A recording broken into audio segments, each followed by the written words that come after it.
भाग 1। गुस्से की आग। अगर हमें जीवन में खुश रहना है तो हमें अपने गुस्से को संभालना सीखना होगा।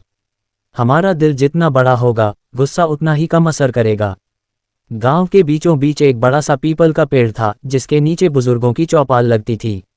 वहीं पास में एक लोहार की दुकान थी, जहां दिन भर ठक ठक की आवाज गूंजती रहती थी। इस दुकान का मालिक था अर्जुन, एक मेहनती मगर गुस्सैल युवक। अर्जुन को छोटी छोटी बातों पर गुस्सा आ जाता था। अगर कोई ग्राहक ज्यादा मोलभाव करता तो वह अपने हथौड़े से ठक ठक करते हुए उसे गुस्से में भगा देता। गांव के लोग उससे डरते थे और धीरे धीरे उसकी दुकान पर आना कम कर दिया। उसकी पत्नी राधा बहुत समझदार थी।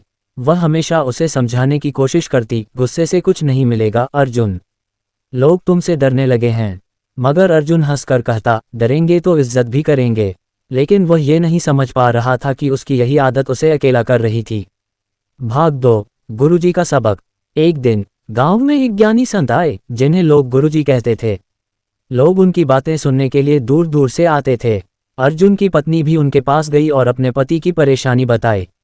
गुरुजी मुस्कुराए और बोले, अर्जुन को कल मेरे पास भेजना। अगले दिन अर्जुन भारी मन से गुरुजी के पास गया। गुरुजी ने उसे एक गिलास पानी देते हुए कहा, इसमें 1 चम्मच नमक डालो और पी लो। अर्जुन ने ऐसा ही किया, लेकिन नमकीन पानी बहुत कड़वा था। उसने मुंह बनाते हुए कहा, गुरुजी, ये तो बहुत खारा है। गुरुजी मुस्कुराए और बोले, अब चलो मेरे साथ। वे दोनों पास की नदी पर पहुंचे। गुरुजी ने फिर से 1 चम्मच नमक अर्जुन को दिया और कहा, इसे नदी में डाल दो। अर्जुन ने वैसे ही किया। गुरुजी बोले, अब नदी का पानी पीकर देखो। अर्जुन ने पानी पिया और कहा, ये तो मीठा है, इसमें कोई खारापन नहीं। गुरुजी ने गंभीर स्वर में कहा, गुस्सा भी इसी नमक की तरह होता है।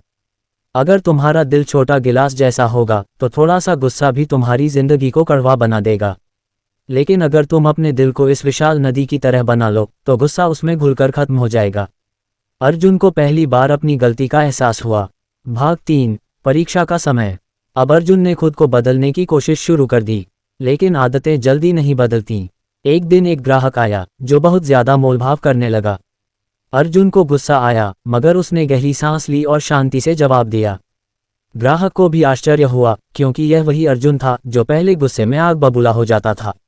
धीरे धीरे गांव वालों को भी अर्जुन के बदलाव का एहसास हुआ और उसकी दुकान फिर से चलने लगी।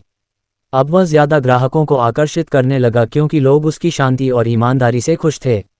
भाग 4। सबसे बड़ी जीत। कुछ महीने बाद गांव में मेला लगा। अर्जुन और उसकी पत्नी वहां घूमने गए।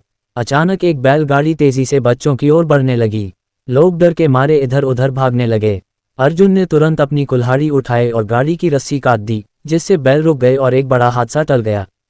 गांव के मुखिया ने अर्जुन की हिम्मत की तारीफ की और कहा, पहले तुम अपने गुस्से के कारण बदनाम थे, लेकिन अब तुम्हारी समझदारी और धैर्य ने तुम्हें सम्मान दिलाया है।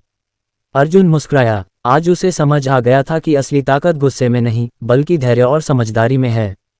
दोस्तों, ये कहानी यहीं समाप्त होती है। वीडियो के अंत तक बने रहने के लिए आपका दिल से धन्यवाद। वीडियो पसंद आई हो तो लाइक शेयर कमेंट जरूर करें।